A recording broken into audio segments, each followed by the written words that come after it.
दोनों मुल्कों के डीजीएमओज की क्या बात हुई है ये भी आपको बताएंगे। जम्मू कश्मीर के हालात और वाक़ात के हवाले से बात करेंगे।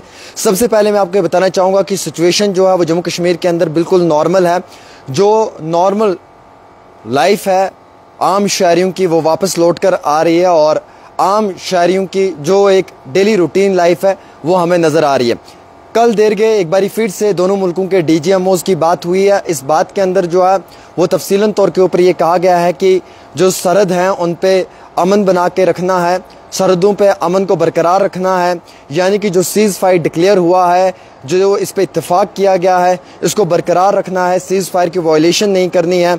और दोनों मुल्कों के डीजीएमओज ने इस चीज़ के ऊपर इत्तेफाक किया है कि अब जो है वो बॉर्डर के इलाके हों, लाइन ऑफ कंट्रोल हो या इंटरनेशनल बॉर्डर्स हो, इनके ऊपर शेलिंग्स नहीं होंगे, सिविलियंस का नुकसान नहीं होगा और मामूल के मुताबिक जो आम शहरियों की ज़िंदगी है वो उसी एतबार से चलेगी। यानी कि कुछ लोग ये भी कह रहे हैं कि हालात जो हैं वो कशीदा हैं, सिचुएशन टेंस है। ये सब झूठ है, इसके बीच में बिल्कुल भी आप ना आए। सिचुएशन नॉर्मल है। श्रीनगर का जो एयरपोर्ट है उसको मुकम्मल तौर के ऊपर रेडी कर लिया है और सिविल फ़्लाइट्स के लिए फ़्लाई करने के लिए, और वैसे ही हिंदुस्तान मुल्क के 32 एयरपोर्ट्स को ओपन किया गया है।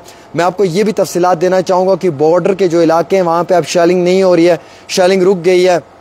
ताहम ज़राए से दी हुई जानकारी के मुताबिक ये बताया जा रहा है कि जिन इलाकों में काफ़ी ज़्यादा कशीदगी होती थी, जैसे मेंढर है, मनकोट है, ओडी है, इस्लामाबाद है, या करना है, टंगडार है, या उसके साथ साथ और भी कई सारे इलाके हैं, लेकिन वहाँ के मुकामी लोगों का ये कहना है कि गुज़िश्ता 2 दिनों से हमें जो है वो वहाँ पे चैन है, सुकून मिल रहा है, और पिछले 2 दिनों से हम आम शहरियों को जो है वो मुश्किलात का सामना भी नहीं उठाना पड़ रहा है। हालांकि इस्लामाबाद रजौरी का जो ये इलाका है, माफ़ी चाहूँगा इस्लामाबाद उड़ी का जो ये इलाका है, इसमें जो है वो कमोपेश 6 गाँवों को सैनिटाइज़ किया है, प्रॉपर तरीके से क्लीन किया है, साफ़ और शफाफ किया है, और उस इलाके के अंदर अब जो वहाँ के सिविलियंस हैं उन्हें वापस भेजा जा रहा है। और कुछ इलाकों के अंदर अभी भी जो है वो मुकम्मल तौर पे सैनिटाइज प्रोग्राम को शुरू किया हुआ है अथॉरिटी ने, और पूरा क्लीन किया जा रहा है।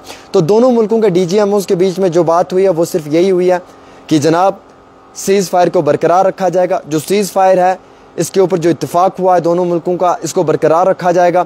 अलबत्ता अगर पाकिस्तान ने एक गोली भी चलाई तो यहाँ से गोला चलेगा, ये क्लियर कहा हुआ है। अगर पाकिस्तान ने 1% भी वहाँ से सीज़ फायर वायलेट करने की कोशिश की तो यहाँ से जो है वो मुंह तोड़ जवाब दिया जाएगा, क्योंकि देश के वज़ीर आज़म नरेंद्र मोदी ने जो है वो पूरी ताकतें आर्मी को दी हुई हैं, और आर्मी जो है वो अपने एतबार से, अपनी ताकत से और अपने मशवरे से जो है वो मुंह तोड़ जवाब दे सकती है। इस वक्त डिफेंस मिनिस्टर जो है राजनाथ सिंह, उनकी भी मीटिंग शुरू हो चुकी है, और इस मीटिंग में भी जो है वो कई बड़े ऑफिशियल्स हैं जिनके साथ ये मीटिंग सीज़ फायर के एतबार से भी की जा रही है। ये भी हमारे पास जानकारी आई है। हालांकि जो सरहदें हैं, सरहदों पे यानी कि बॉर्डर्स के ऊपर जो है वो अमन का होना ज़रूरी है। अमन को बरकरार रखने के लिए ये बातचीत हुई है, यानी कि दोनों मुल्कों का ये कहना है कि अब जो है वो सीज़ फायर जो है वो जो डिक्लेयर किया गया है, जो इस पर जो इत्तेफाक हुआ है उसको बरकरार रखना। हालांकि ट्रंप भी इसका क्रेडिट ले रहा है। डोनाल्ड जे ट्रंप का ये कहना है कि जनाब बात तो न्यूक्लियर वार तक पहुंच चुकी थी दोनों मुल्कों के, हमने इसमें इंटरफेयर किया, मुदाखलत की क्लेम, वो खुद डोनाल्ड ट्रंप ये क्लेम कर रहे हैं कि हमने इसमें इंटरफेयर किया, मुदाखलत की, और उसके बाद दोनों मुल्कों के बीच में जो है वो इस टेंस सिचुएशन को नॉर्मल किया।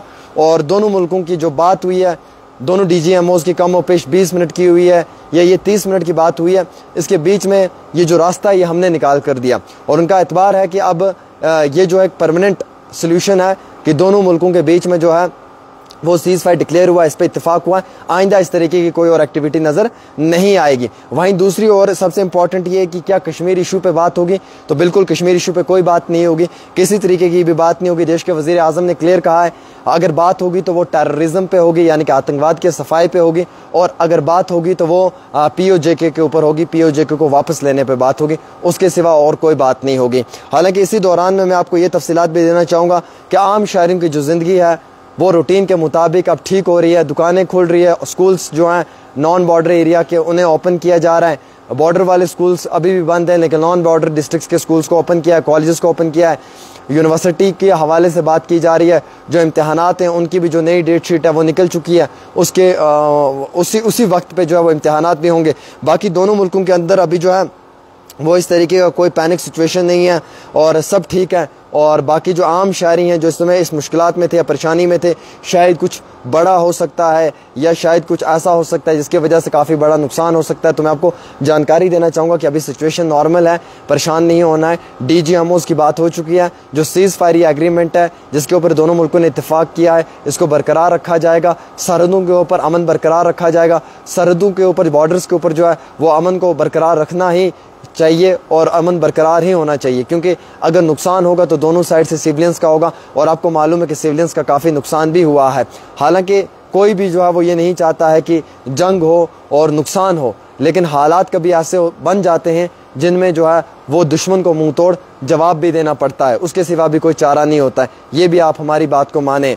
और वैसे ही मैं आपको बताना चाहूँगा कि अभी पूरे जम्मू कश्मीर में सिचुएशन नॉर्मल है, आप लोगों को पैनिक होने की ज़रूरत नहीं है, अफवाहों पे भरोसा ना करें। अलबत्ता शोपियान के अंदर जो है वो इनकाउंटर चल रहा है, वहाँ पे 4 आतंकवादियों की आशंका की जा रही है कि वहाँ पे हैं। और वैसे ही जिन लोगों ने 22 सरन के पहलगाम में जो दहशतगर्दाना हमला किया है, उन लोगों की जो फोटोग्राफ्स हैं वो भी कई सारी जगहों पे पोस्टर्स जो हैं वो चिपका दिए हैं। कोई भी अगर उनकी इन्फॉर्मेशन देगा तो उस शख्स को 20 लाख रुपए का इनाम दिया जाएगा। उसकी जो यानी कि सेफ्टी है या उसकी जो प्राइवेसी है उसे कॉन्फिडेंशियल रखा जाएगा, सीक्रेट रखा जाएगा। और अगर कोई भी उन लोगों की इन्फॉर्मेशन देगा तो उसे हुकूमत की जानिब से 20 लाख रुपए तक का इनाम भी फराहम किया जाएगा। तो फिलहाल के तौर के ऊपर एक छोटी सी रिपोर्ट आमिर सुहेल के साथ।